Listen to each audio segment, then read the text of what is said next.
9:37. Vamos a esta hora con Jenny Angarita. Terminó la rueda de prensa que concedieron la periodista Ginette Bedoya y la Fundación para la Libertad de Prensa a propósito del fallo histórico de la Corte Interamericana de Derechos Humanos contra el Estado colombiano por el secuestro y tortura de la periodista Ginette Bedoya en el año 2000. Jenny.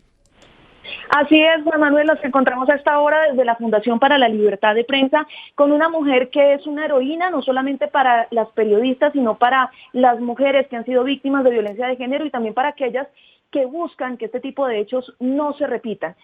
Ginette Bedoya, luego de 20 años, logró algo magnífico y fue el reconocimiento y un fallo de la Corte Interamericana de Derechos Humanos. Pero saludamos a Ginette Bedoya a través de RCN Radio con una pregunta muy importante. Ginette, usted ha dicho que la Jurisdicción Especial para la Paz debe tomar medidas urgentes, abrir un capítulo especial sobre violencia sexual. Hablemos con RCN sobre lo que significa este importante llamado que usted le hace a la JEP.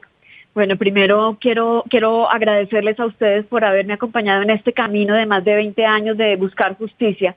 Y lo segundo es que creo que la sentencia de la Corte Interamericana tiene que ser la coyuntura perfecta para que la Jurisdicción Especial para la Paz por fin abra el capítulo de violencia sexual y reconozca a millones de mujeres víctimas de este delito, tanto por parte de la guerrilla de las FARC, del paramilitarismo y de agentes del Estado.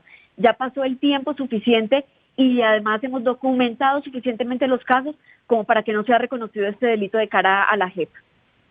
La escucha ahora la mesa de trabajo. Gracias, Jenny. Ginette, en tal sentido, luego de este fallo de la Corte Interamericana, ¿va a elevar usted una solicitud formal a la JEP para que responda a lo que usted está solicitando, que es muy pertinente, que se abra ese capítulo de violencia sexual allí en la JEP?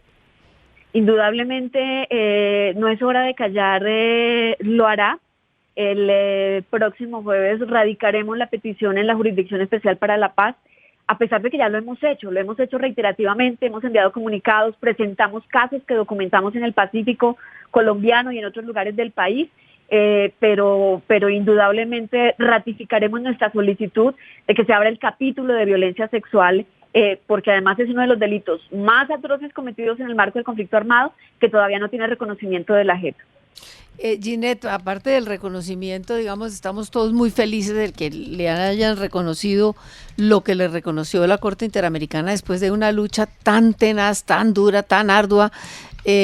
Le entiendo que le reconocen unos fondos para seguir adelante con su fundación, de tal manera que desde ahí pueda tener, digamos, muchos más dientes para adelantar todo este proceso para que la JEP pues abra ese capítulo. ¿Eso le ayuda? Pues yo creo que una de las decisiones más importantes de la Corte que quedó plasmada en la sentencia es que no es hora de callar, pasa de ser una campaña que tiene más de 10 años visibilizando la violencia de género en Colombia a convertirse en un centro de memoria. El centro de memoria no es hora de callar. Quiero decirles que también por eso es histórica esta sentencia, porque no hay en el mundo, en ningún país que haya afrontado una guerra o un conflicto, que se haya destinado un lugar de memoria específico para hablar de la violencia sexual. Y creo que ese es uno de los logros más importantes de este trabajo. E indudablemente, independientemente de que más adelante esté yo o no esté, esto ya le queda al país. Es una misión de Estado con las víctimas de violencia sexual y creo que es el mejor reconocimiento que se le puede hacer a tantas mujeres y niñas que han tenido que padecer este crimen. Ginette, también es tremendo ese reconocimiento que hace la Corte a su mamá. ¿Ese es un reconocimiento al sufrimiento de los familiares también? Completamente. Yo creo que quienes hemos afrontado algún hecho de violencia, obviamente nos volvemos como la cara visible del crimen y del drama que conlleva un delito tan atroz como en este caso la violencia sexual, el secuestro y la tortura. Pero la familia tiene que afrontarlo en silencio.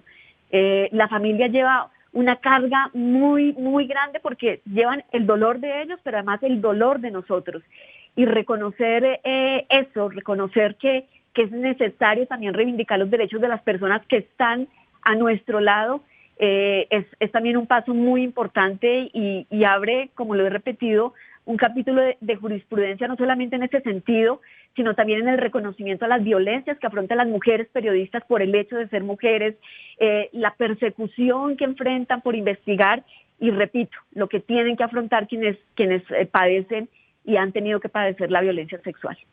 Ginette, aquí un día sí y otro también conocemos un caso de feminicidio, de abuso, de violencia. Hemos avanzado, digamos, esto significa un avance en el sentido de que las mujeres están perdiendo el miedo para denunciar, ¿o usted cree que lo que sucede es que están aumentando cada vez más los casos y no necesariamente cada vez más las denuncias? ¿O los dos?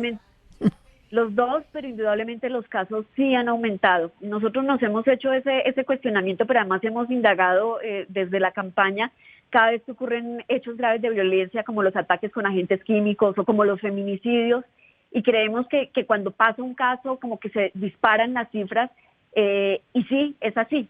Definitivamente tenemos unos picos de violencia de género que se disparan, no quiero decir porque se denuncie, pero sí porque hay unas condiciones que llevan a que los casos se incrementen. Es cierto que hoy denuncian más mujeres, pero también es cierto que los casos lamentablemente han subido como en el feminicidio. Y creo que allí es donde tenemos una tarea muy difícil por hacer, y es identificar esos patrones sociales y culturales que llevan a que se disparen las cifras de violencia, pero también buscar cómo vamos a ser capaces de contenerlos. Finalmente, Ginette, después de este fallo, de esta sentencia histórica de la Corte Interamericana de Derechos Humanos en relación con su caso, ¿queda usted satisfecha? Digamos, de cierta manera, ¿se acaba la impunidad en su caso, o usted cree que todavía faltan muchos más por responder? Pues obviamente faltan más del 85% de los implicados en mi caso por responder.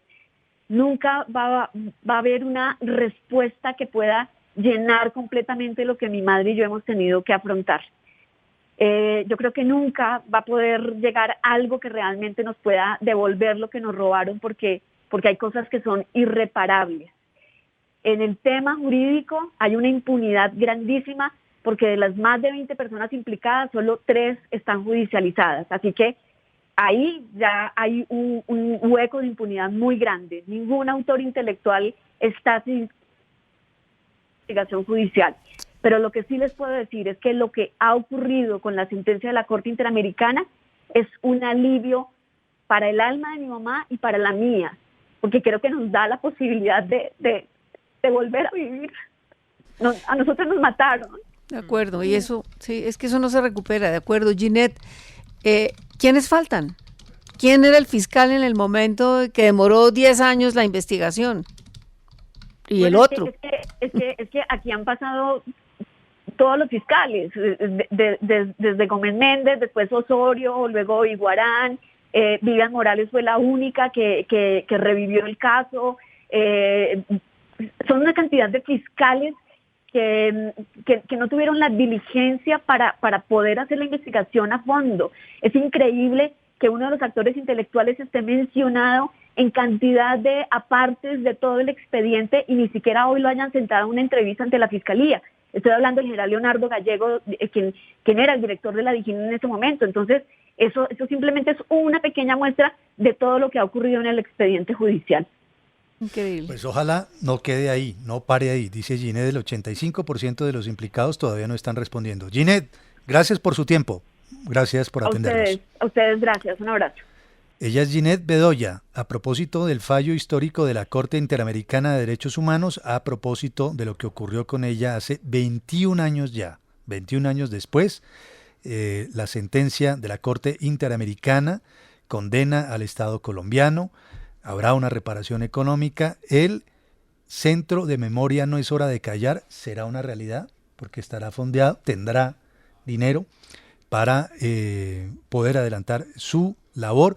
Dice ella además que la Jurisdicción Especial para la Paz debe abrir un capítulo especial sobre violencia de género, con los paramilitares, con los guerrilleros, para que se aclare. Hay muchísimos casos que están allí sin aclarar, y dice que el 85% de los implicados en su caso no han respondido, y que hay uno que ha sido mencionado permanentemente en varios folios, como el general Leonardo Gallego, que para la época ocupaba un importante cargo en la policía y no ha sido ni siquiera llamado a responder, dice Ginette Bedoya. 9:48.